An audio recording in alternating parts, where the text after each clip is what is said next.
Hello, you wonderful people, and welcome to another episode of Not Too Comic Book. This being a show where I talk about TV shows that are adaptations of comic books. For today's episode, I'm going to talk about episode 3 of Marvel's Hit Monkey. A lot of really interesting things going down in this episode, so let's break it down. So in the aftermath of last episode, we do see that Monkey is still, obsessed with Akiko. To the fact is that he's still keeping an eye on her and everything, but obviously he's also got this notion of not wanting to kill anymore, which is no, we need to get our revenge plot going on. What do you mean you don't want to kill anymore? That it's not your thing. But then all of a sudden they meet a priest or who can not priest, what's the monk is, I think, yeah, monk would be the right word, who can not only speak monkey, he can also see and hear Bryce. And to the point that it's he's trying to get them to cooperate, but it's how can you listen to each other if you're not willing to listen to yourself? But he's telling the monkey that basically he's got a destiny in front of him. And then it's also about Bryce. It's if you want to go basically to the afterlife, you're going to have to find go to the soil and basically uproot the evil seed. So I'm I guess it's find our main antagonist and pop him. I guess it's kind of potentially where that's going. I'm curious to see what the root of all evil is. It just going to be are we going video game thing, or maybe even MCU argument could be let's go video game logic of it's the Bit Bad's just a normal person, and then here I am injecting myself, I become a monster in some shape or form. I'm curious, is that the lane that we're going down? Maybe some argument could be that's kind of a even an MCU thing to a certain extent. It's just the person needs to enter the ultimate form by transforming into some monstrous form or something like that. I'm curious, is that what the final showdown of this is going to look like, or is it just going to be just a really, really evil bad person? I'm curious to see how that kind of shakes out. But they do have the general's wallet from last episode, so they do go to his address. But some Yakuza guys there, they're cleaning up. And lo and behold, some military police show up, and it turns into they've got the guns. We find out about Keppe and Teppe, the ones who are kind of the Yakuza guys, their bosses. And they're there because the one dude's I want to take this sword and everything. Well, because Monkey had found out about the general having a son, and now he regretted killing him. And it's well, technically you didn't kill him. Yeah, you might have pushed him out in the street, but technically he was killed by a car. But, that doesn't alleviate his guilt in any shape or form. But it's don't start getting weepy, because we don't even know if that's actually his kid. That could be a kid he kidnapped or something like that. Bryce keeps trying to justify because he knows I need you to be the killing machine. It's you're the body, but I'm the brains of the operation. So first and foremost, I should definitely be the leader of all of this. It's well, he's the one doing all the actual work, but it's I'm the one for all the know-how. I've been killing people for 20 years. You've been killing people for 20 minutes? And it's sad too that situation played out the way it did. It was just kind of the monkey had the helmet on, bumped into the door, shots were fired, and it went into a whole slaughter fest that they just ended up killing each other. It's oh, that sucks. It's that's really terrifying. And even Bryce being I'm not gonna be too bad. Honestly, this is still your fault, but I'll let it slide, because it's yeah, oh, that was just terrible and shitty how that just played out like that, and everyone's dead. But it's right, let's move on. You have Akiko and her uncle Shinji. He's leading in the polls and stuff like that. He's doing good, and it's yeah. He actually made some anecdote or comparison about oh yeah, because they're how can one man stand up to all of this? He's well, I raised my niece on my own, so if I can do that, I can do anything. But obviously, his opponent not too happy about you were supposed, how dare you do what you do, playing on people's emotions, making your candidacy known at that funeral or whatever. It's and Akiko's what are you talking about? You've done nothing but manipulate people's emotions. It's I'm gonna do my thing. But he also goes oh, you might want to start wearing a vest, and kind of does a gun motion. I'm or just, I get it. It's a threat that's not technically actionable, and I'm nah, it's not.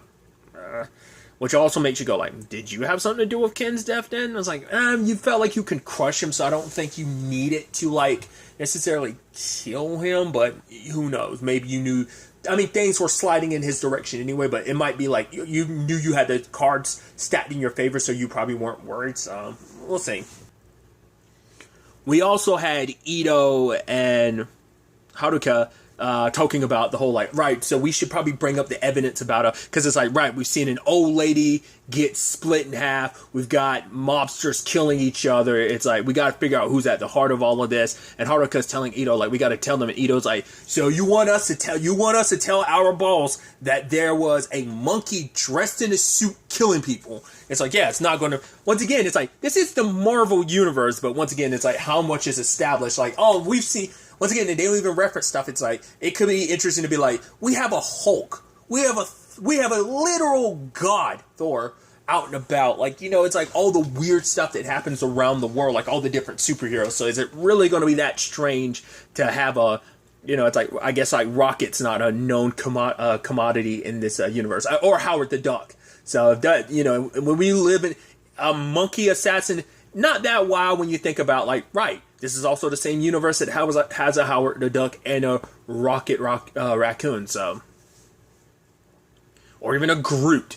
But nevertheless, I guess, no, Rocket would be probably the better comparison. I don't know, like, how buck wild Howard gets. I mean, we know because of the movies how crazy, like, Rocket could get, especially when it comes to weaponry. It's like, I would actually love, I wonder have they ever crossed paths in the comics. Like, I know Hitmonkey hasn't been in the comics much. He has actually had very few appearances, at least based on what I've heard from people. I could be mistaken. I could just, you know, once again, I'm not the comic book dude. I'm not well versed in them. So, I think that'd be, I mean, the animals of the universe, like a Howard and him, or I'll keep going back to them because, like, they're the only ones I can think of off the top of my head. I can think of some DC ones, but not many Marvel, like, animal heroes and stuff like that, regardless. But the point was, like, right, they, he kept telling Haruka not to do it, but Haruka is, like, so naive and believing, like, no, we need to give this information so that everyone knows what to be on the lookout for, and they literally get laughed out of the room. So Ito's just like, I told you not to do it, and you did it anyway, so it's like, cool. I mean, people already thinks he's, like, a, drunk. It's like, and he's, like, telling the guys, like, hey, turn around before I take your necktie and stick it up his ass. But you also have Monkey and Bryce finding their way to Kepe and Tepe's casino, and it's like, right, we gotta, you know, he gets Monkey into gambling, playing cards, and even getting him to drink, and he's like, oh, it's good, right? To the point it makes you want to, like, basically do everything in your life to get more of it. I'm like, that's not a good thing. That's called an alcohol. That's called being an alcoholic. Doing that, like, he's like, yeah, oh, it feels so good, makes you want to do whatever it takes to get more. It's like, that's not a good thing. Because I love that first he was getting him to dance. He's like, don't get into your anger, and he starts dancing. People starts handing him drinks. I'm like, and then he gets him at the card table. It's like, luckily you have a ghost who, you know, can help you cheat your way through. It's like, oh yeah, and he starts winning and winning and winning, and just more drinking and having more fun and stuff like that. It's crazy and it's wild, and it's like, obviously it'd be effed up if this was a live action, but hey, it's a cartoon, so seeing a monkey get drunk, a monkey in a suit get drunk, while playing cards, while having help from his ghost assassin that's bound to him. You know, like a regular Thursday. I had a pause, I was about to say Tuesday, but I'm like, no, I'll just go by what day it is. Wait, what day actually is it? Thursday. Nevertheless. The point was to win enough money that he could go see Kepe and Tepe. Well, for them to be able to get up there, and they did. I just love the slow motion, you know, look, and just like popping of the jacket and everything. And they go up against a guy, and the monkey refused to back down, and he kept winning, even though Bryce was like, don't do it. This isn't the guy. This guy's not going to let you just walk away with all his money. He's going to kill you afterwards. And, the leader of Monkey's tribe comes to him and is like, oh, is this what you're doing now? You're poisoning your body? And for him, it's like, right, I'm tired of caring. All that caring has done is like bogged me down. So he's drinking more and more until he forgets and doesn't care anymore.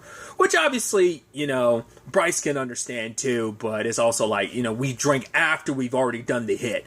So Monkey gets beat up, gets dragged around there, the Kepe and Tepe, and I love that one of them ended up killing the dude with a sword. The other one's like, no, like, the blowfish. He's like, what's with you and the blowfish? He's like, it's a cool way to kill somebody. It's a very literal James Bond-esque way to, like, go about killing someone.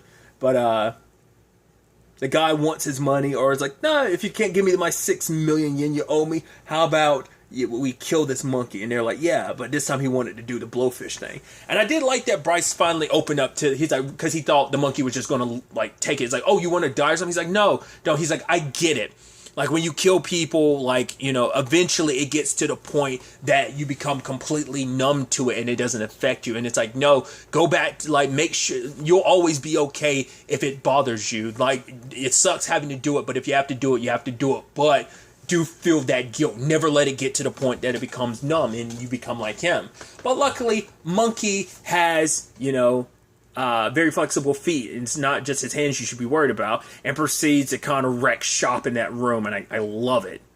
I think I forgot to talk about it in the previous ones, the comparison I made, because I think I brought it up maybe during my watch list or maybe during my trailer discussion for it, but like there are definitely some an app description like comparison to this would be like, yeah, obviously like Travis touchdown with the whole like No More Heroes situation. So this is a very like feels like a very No More Heroes-esque thing. I also love that we found out that the old lady was Kepe and Tepe's mom, and it's like, huh. And it's just like, once again, Bryce is like, don't feel bad about her. Like, the fact of the matter is that lady had me go kill Ken, and then she set me up to be killed. So, like, she deserved to die, and so did her crappy son. So, they both ended up getting it pretty hard at the end when the monkey, like, cut loose and killed, and immediately I love that final kill through the sword, and it pierced, like, one brother tried to push the other brother in front of him, and they both got impaled on the picture of them and their mother, I believe. So it's like pretty bloody way to end this. So it's like, cool, Kepe and Tepe are dead, but it's like, yeah, there's no way they orchestrated all of this, because the only reason why this ended up coming up is because the Major was in debt, and that's how they roped him into all of this, was because, not Major, I meant to say General, like, the reason why he got roped into all this, because he had so much debt. But it's like, right, these numbskulls couldn't have been the masterminds. Like, oh, cool, there's a whole bunch of people out here, so we're gonna have to kill our way through, and just by the time we come back at the end, it's like, oh, he already did it. And it's like, I even love Bryce, like, wait, do you think you were able to, that this whole thing was actually a plan just from the beginning? Like, you did this all on purpose so you could get closer to them and stuff like that? He's like, nah, there's no way. You just had to be lucky. But following the money trail, they do find out where they need to go next. And he's like, oh, this place is going to be easy to break into. And I don't think that was just like Heightened Fortress. It looks like that was potentially a prison. I could be mistaken. It looked like it was a prison. So it's like, oh, like this guy, whoever he is, probably orchestrated everything from behind bars type of thing. So, but you know, Bryce is like, it's going to be easy, so I don't have to worry about it. So, and it's definitely going to be interesting to see where the next episode takes us going forward with all of this. But really, that's all I want to talk about. So the next time we meet, be happy, be safe, live life to the fullest, and enjoy it. Good day, and goodbye.